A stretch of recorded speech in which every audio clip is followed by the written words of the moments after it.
안녕하십니까. 1급 배정한자 풀이 9번째입니다. 이제 여러분은요, 기억의 끝부분쯤 와 있습니다.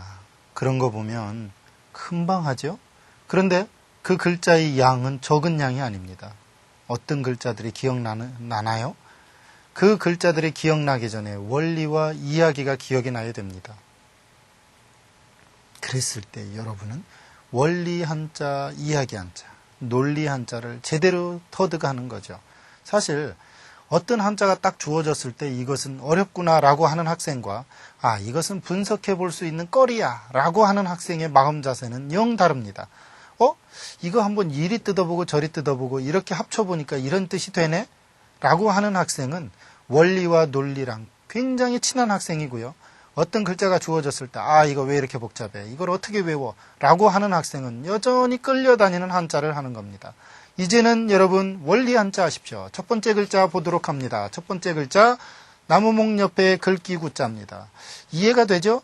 나무 열매로 글귀처럼 작다. 옛날 전부 서간글은 굉장히 작죠. 그러한 뜻에서 구기자다 해서 구기자 구자입니다. 구기자는 이렇게 쓰죠. 구기자 기자입니다. 이건. 구기자구, 구기자기, 아들자. 이때 아들자는 전미사 자라고 그래서 앞에 구기를 명사화시켜주는 자자입니다. 의자, 탁자 할 때처럼요. 구기자 그러는 것은 한마디로 구기자나무 또는 구기자나무의 열매를 구기자라고 그래요. 그런데 이 구기자를 우리는 뭐라고 표현할 수 있을까요? 그렇죠. 의견을 구기자.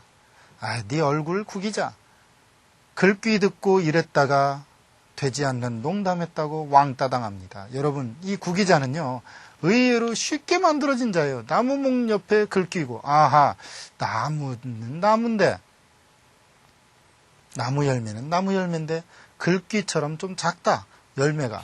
그래서 이것을 우리는 구기자다라고 만들어낸 거예요. 사실은 나무 열매가 그렇게 작은 거 한두 개겠습니까? 그런데도 불구하고 옛날에 종이나 어떤 데서 글귀를 쓸 수 있었는지, 색을 내서 그랬는지 아니면 또는 가장 가까이에서 맞닥뜨릴 수 있었던지 간에 만들 때 그렇게 만들었다는 얘기죠. 또 다른 글자 보도록 할게요. 이번 글자 어떤 자일까요? 세금에 붙었은 세금의 글귀구입니다. 같이 볼까요? 세금 옆에 글귀구 또는 구불구라는 자입니다. 이게 굽어 있죠. 이렇게 갈고리처럼 굽어져 있죠. 그래서 이게 쇠를 갈고리처럼 굽게 만들어 놓은 게 뭐예요? 갈고리죠. 그래서 우리는 이걸 갈고리구라고 합니다. 쇠붙이로 굽게 만들었다는 데서 이것을 우리는 갈고리다. 그래서 구침 그러면 끝이 갈고리처럼 된 바늘의 총칭을 구침이라고 그래요. 결국은 이 갈고리 구자 의외로 쉽게 만들어졌어요. 글귀 구자의 형태가 굽어져 있다 해서 구불구라고 하는데 그 굽어 있는 쇳덩어리를 갈고리다라고 얘기한 거죠. 또 다른 글자 보도록 하겠습니다.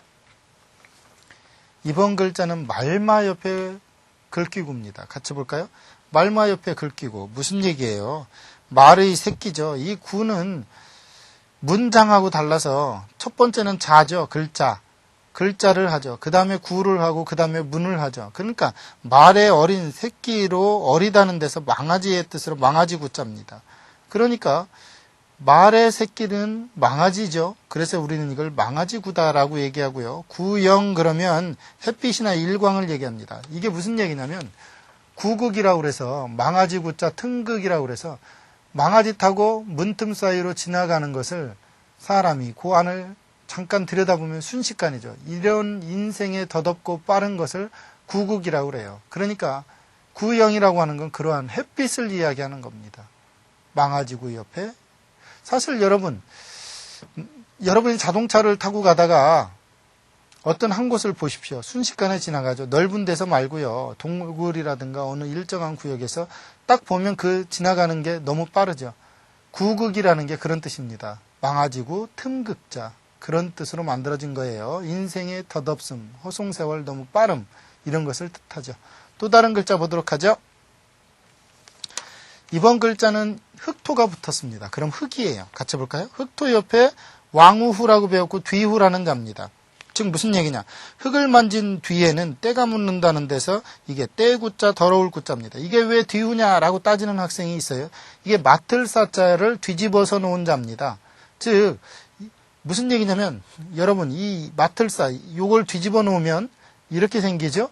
이 맡을사를 뒤집어 놓았기 때문에 뒤모습이다 해서 뒤후라는 자예요. 그러니까 흙을 만진 뒤에는 틀림없이 때가 묻습니다. 그래서 때구, 무구 그러면 순진무구하다, 무구, 즉 때가 없다는 뜻으로 한마디로 뭐예요? 그렇죠. 꾸밈없이 자연 그대로 순박하다 이런 뜻으로 무구라고 합니다. 순진무구하다라고 할 때 그렇게 만들어졌다는 얘기죠. 그런 거 보면 때가 없는 게 좋긴 좋아요. 물론 출세의 때나 어떤 공부해야 할 때는 무조건 있어야 되겠죠. 또 어떤 자가 있을까 같이 보도록 하겠습니다. 이번 글자는 외구를 이 뜻하네요. 같이 볼까요? 찐면, 그 다음에 걸어가고, 칩니다. 즉 무슨 얘기일까요? 집안에 들어가 가지고서 사람을 치는 데서 이건 도둑구자 또는 떼도둑구자, 약탈할 구자입니다. 그래서 구적 그러면 외적이나 원수를 얘기하고요. 여기다가 오랑캐 외자, 즉 외나라 외자, 사람인변 옆에 막귀리자를 쓰면 외구가 됩니다. 오랑캐 구자니까요. 한마디로 도둑구자예요. 도둑구. 도둑은 집안에 몰래 숨어 들어가서 사람을 치고서 물건을 뺏어오는 게 도둑이에요. 요즘 강도하고 도둑하고 차이점이 있다고 그러는데 둘 다 도둑놈이지. 지들이 이름만 달리한다고 착한 짓 하나요? 그죠? 또 다른 글자 보도록 하겠습니다. 이번 글자는 단일행자가 붙었습니다. 어떻게 만들어졌을까요? 같이 보도록 하죠. 단일행 안에 놀랄 구자다. 새가 눈을 부릅뜨고서 깜짝 놀라는 거예요. 즉 무슨 얘기냐. 다닐 때 놀랍게도 사통하는 길을 만났다는 데서 거리 구자입니다.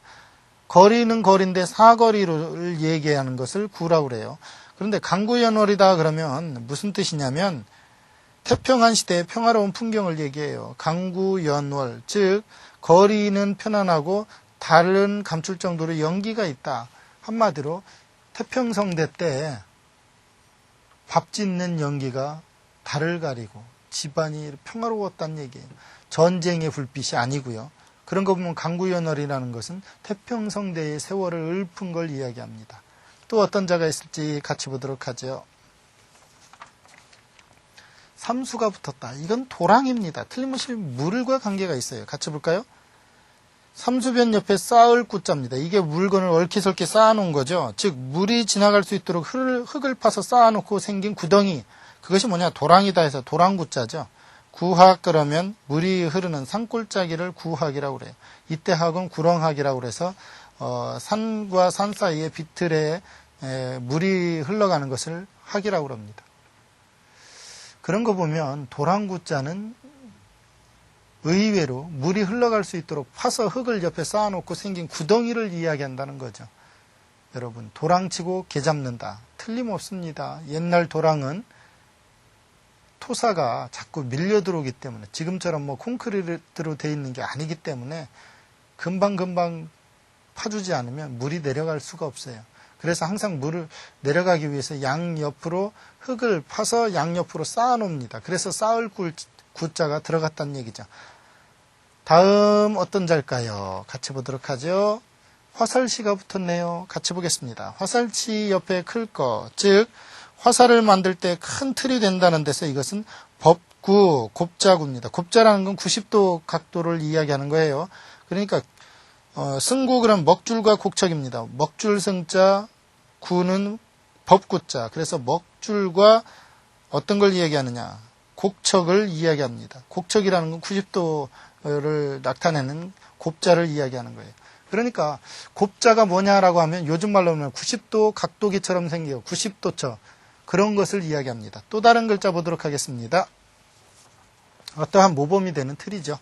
이번은 절구구자입니다. 같이 볼까요? 꼭 이빨 빠지는 어떤 것 같죠? 옛날 절구가 이렇게 생겼고 그 안에 쌀이 있는 모양입니다. 즉 절구고 이건 절구고 이건 나달입니다. 절구구자는요. 확이라는 것은 어떤 모양의 이렇게 절구 모양을 확이라고 그래요. 확을 본뜬 모양이고 안에 있는 점은 확 안에 든 쌀을 나타내는 거죠.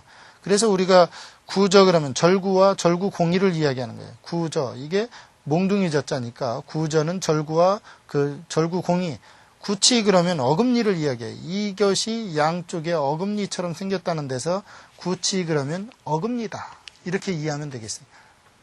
옛날 사람들은 단순하게 모양 그대로 보는 한자도 있고 한 번 더 생각하는 한자도 있습니다. 근데 붓수자는 대부분 상형자이기 때문에 틀림없이 원래 처음 모양을 본따 쓸 거라는 거죠.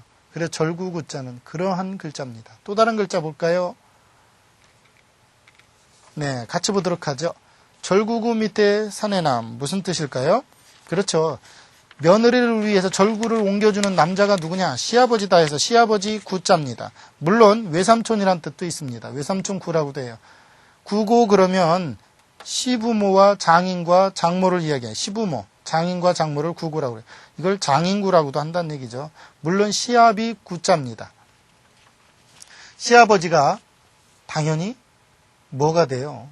나중에 자기의 아버지가 되죠. 자기 남편의 아버지지만 중요한 건 자기의 아버지도 되는 거예요.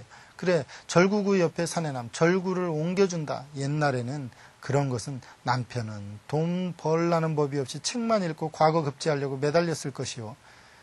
시아버지, 즉 무언가 먼저 세월을 풍상을 겪은 사람은 그러한 집에 들어온 며느리가 안쓰러워 절구를 옮겨줍니다. 쌀 찌을 때마다. 지금처럼 정미소가 있어서 수시로 쌓는 게 아니고 그때 찌어 먹었거든요. 또 어떤 자가 있을까? 같이 보도록 하죠. 물론 여기서 구고라고 하는 건 시부모라고 생각하면 돼요. 시부모기 때문에 시어미 고자라는 거죠. 이 계집녀 옆에 오래 있고 여자가 오래되면 틀림없이 시어머니 노릇을 합니다. 그래서 시아버지를 나타내는 시아비 구와 시어미 고를 합쳐서 우리는 구고다. 그러면 이것은 시부모다라고 이해하면 되겠습니다. 이번 글자 같이 보도록 하죠. 아웃구 옆에 세조, 즉 구구 소리를 내는 새, 아웃구처럼 구구구하고 소리를 내는 새, 비둘기죠. 비둘기 구자입니다. 구소라는 건 비둘기 종우리를 이야기하고요. 또 초라한 집을 구소라고 합니다. 사실 비둘기 집이 초라한지는 잘 모르겠는데 한 가지 정확한 건 비둘기가 다른 새들보다 우리들 눈에 잘 띄입니다. 그러다 보니까 비둘기 집이 어떤지도 가장 먼저 알게 되는 거죠. 그러든 저러든 중요한 건 소리값을 나타내는 아홉구, 구구의 음가에 주의해서 이 문제를 푼다면 여러분은 이건 틀림없이 비둘기 구라고 외울 수 있을 겁니다. 또 다른 글자 보도록 하죠. 이번 글자는 구멍혈이 붙었습니다. 구멍과 관계가 있죠. 같이 볼까요? 구멍혈 밑에 임금군. 구멍 속에 임금이 빠졌다. 즉 굴로 도망친 군주는 괴로워한다는 데서 이거 괴로울 군, 군색할 군, 고생할 군자입니다. 우리 군색하다 그러면 살기가 구차한 거예요.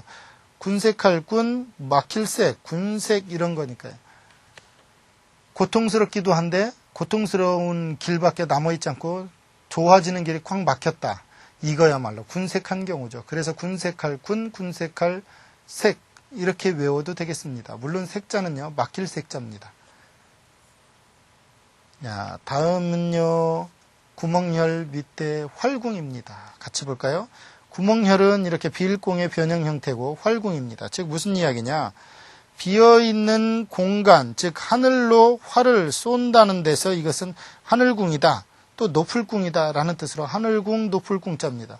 궁창 그러면 창천이란 뜻으로 맑게 개인 푸른 하늘을 궁창이라고 그래요. 왜냐하면 푸를 창자가 있거든요. 활을 하늘로 향해서 쏘아봐야 화살이 자시 떨어질 수밖에 없죠. 하늘은 그런 하늘을 우리는 궁이라고 그래요.